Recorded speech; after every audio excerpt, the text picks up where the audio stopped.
Okay, so we're recording right now. Okay, but I can't see the presentation. I know, I'll share. Okay. Okay. And- Hi, I'm Mason Richmond, and with my partner Jake today, we'll be talking about event management. Yes, we will. So the biggest question is, what is event management? Uh, it is defined as the act of planning, organizing, controlling, and subsequently evaluating an event. So most sporting events and things put on by managers need exquisite planning and organizing in order for them to function well and accomplish all the goals that they want to. And one of the bigger things are controlling the event, because if you don't control your event, it'll get out of proportions. You may not reach the certain goals you want to.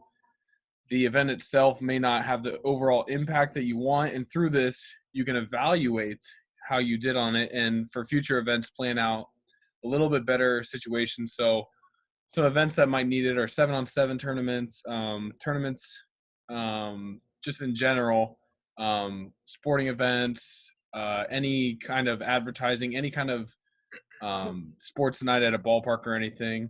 Um, and yeah, that's overall a general idea of what event management is.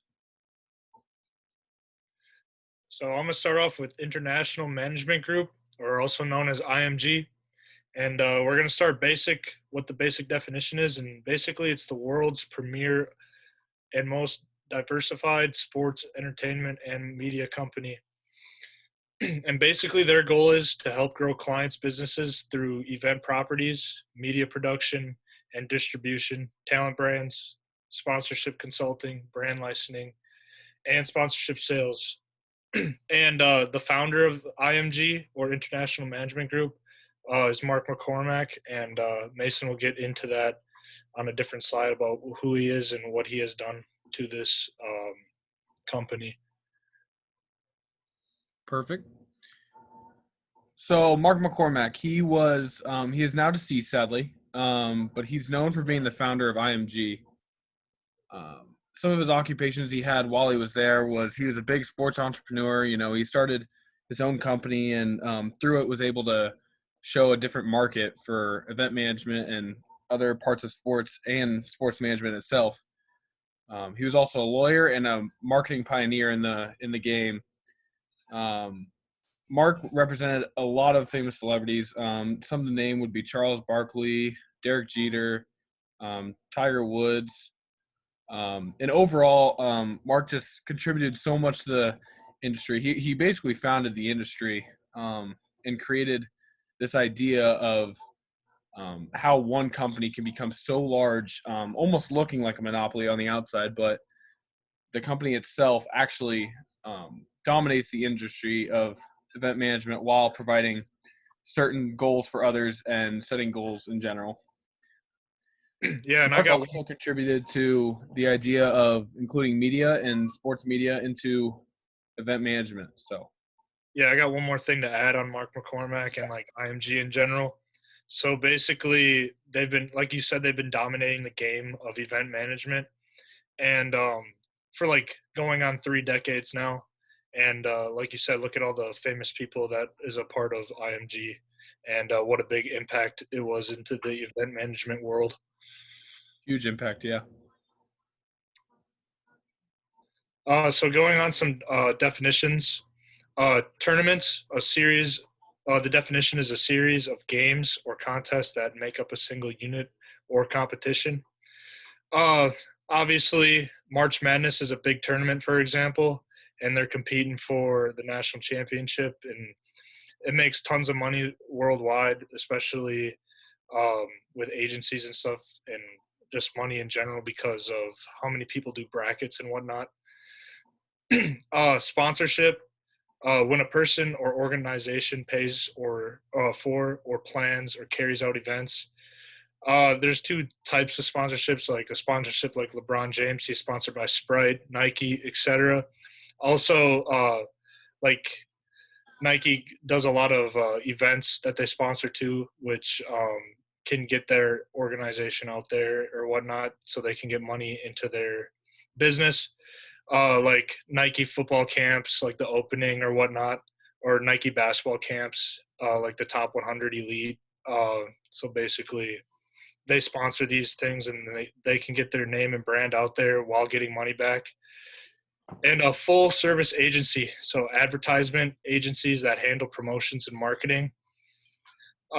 So basically, you can, if you're like a pro athlete or whatnot, you can sign with a full time or full service agency, and they can handle all your advertisement and stuff, do all the dirty work or whatnot, and you just basically have to go show up for them, and they can do all the dirty work. If Mason has anything to add on any of these, I will let him. Yeah. I think sponsorships and tournaments can sometimes go hand in hand. Exactly. Obviously, you can get a sponsor for a tournament, but sponsorships, they provide a lot of things to a event, and especially when the event needs a certain amount of things, you might look for sponsorships. Otherwise, your event might not happen because you might not have the funding to cover your losses on it, and the cost of the overall event. But sponsorships provide another form of profit for the event itself. So, like a tournament like that would be a good way that sponsorships could help out. Exactly.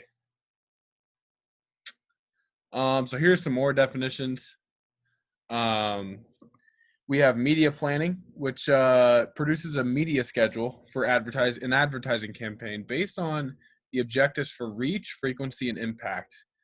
So obviously, reach is like what you're trying to get to. Um, the impact is like how overall people are feeling about um, the actual event itself, and they specify the specific media to be used and the dates which these advertisements will appear on. So that's important. You got to make sure you plan out everything ahead of time, just so you're not losing anything in general. And along with losing something, we have to look into risk management. And risk management is a process that aims to help organizations understand, evaluate, and take action on all their risks. So most companies will try to, you know, because risk is probably the overall worst thing that could happen to a business. Am I right, Jake? Oh yeah, exactly. Yeah. So Well, risk, I basically mean, every you don't want to be every losing anything out of everything you're doing.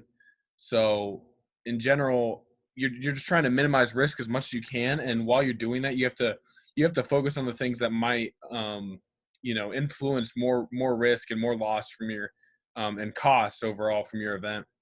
And budgeting. So budgeting is a financial or quantitative statement prepared prior to a specified accounting period, containing the plans and policies to be pursued during that period. Um, there are some common types of budgets that events and everything might use. Some are usually activity based. So just depending on how many things you have going, you might have more money for different events and everything that's going on during the event itself. And you have to evaluate which things you want to spend more money on, because in order to accomplish your goals, you have to be able to spread over that wealth over the entire event while also emphasizing important things. Jake, you got anything else to add on some of these? Well, yeah, I was just gonna say risk management. You said that companies are trying to eliminate or limit that risk as much as possible. I mean, every business Right. is going to have risk during that, and honestly, budgeting and risk kind of go hand in hand, because if you don't have a good budgeting system, you're going to have risk, and then you're going to end up failing. Exactly. Exactly. You want me to do this one or you? Yeah, you can go ahead. Go All ahead. right, so basically, we got some final definitions to talk about here.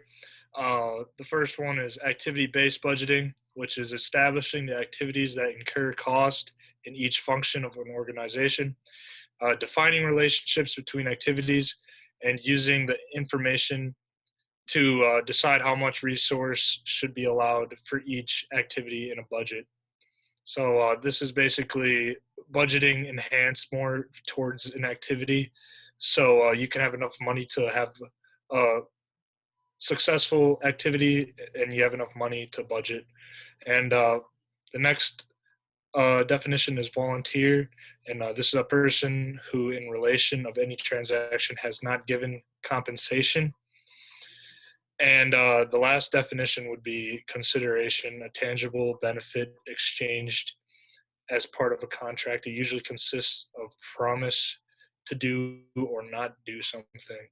And Basin, do you have anything to add to your consideration or activity-based Yeah, I budgeting? think consideration.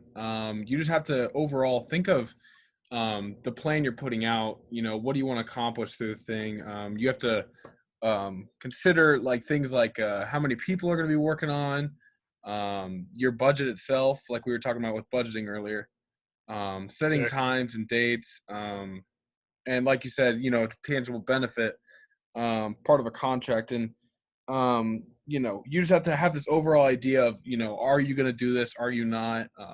And just in general, just make a decision that'll be best for the event itself and for your company that's representing it, and all your sponsors, because they're the ones providing the money, and if they don't get anything out of it, you know, you may lose that sponsor down the road for your future events.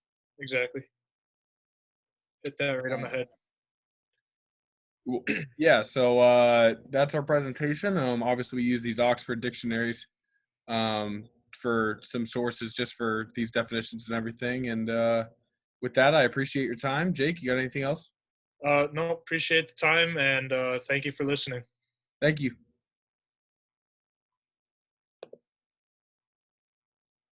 And we did that in a